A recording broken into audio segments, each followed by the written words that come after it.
No, seriously, because I made a film about cycling, about a pro cycling team, and that was filmed.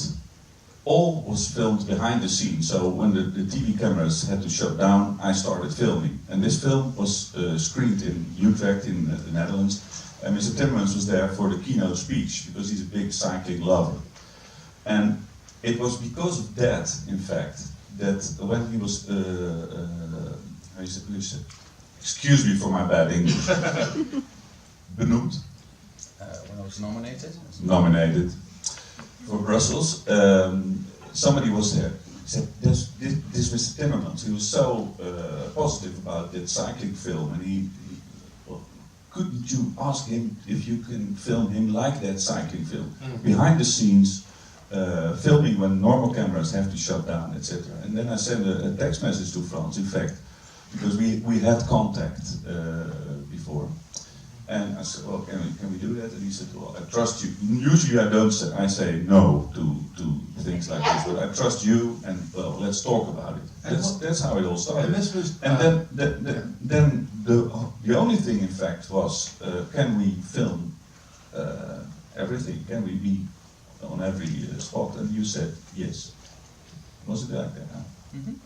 And what were your considerations, pro and con? Because it's a bit risky to expose yourself and the people you're dealing with. I mean, it's you know, well, it's always easy to say. It's safer to say no to things like this.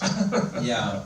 Well, the thing is, first of all, the only thing I asked of Dirk was I want to protect the people who work with me. So if I look stupid in the film, that's my own fault, and that's not a problem. But if people feel vulnerable, if people feel they don't want to be in the scene, then that is something you need to take into consideration. And he accepted that. So, you know, I wanted to organize a bit of protection for my team, because they didn't choose to do this. Right. They are public servants. They don't choose to be in the limelight, and they don't choose to be scrutinized in this way by the media.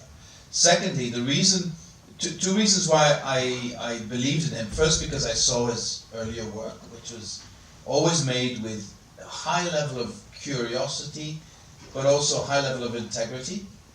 And he's not a journalist in the sense that looking for a scoop. He's an artist, a filmmaker, interested in his subject, which is Europe. And this brings me to the main point.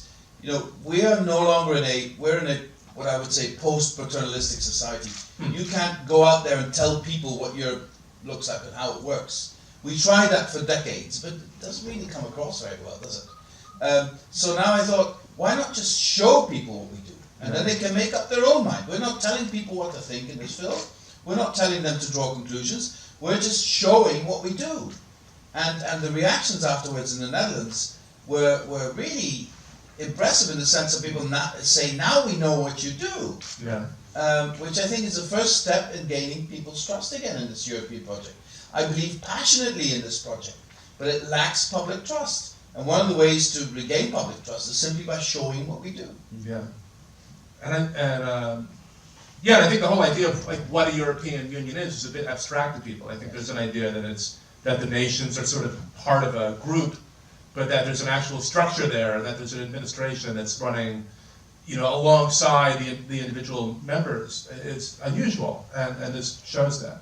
Well, the Trump administration called us the bloc.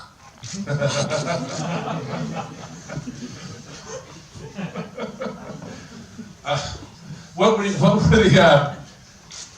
the we have names for him though, so yeah.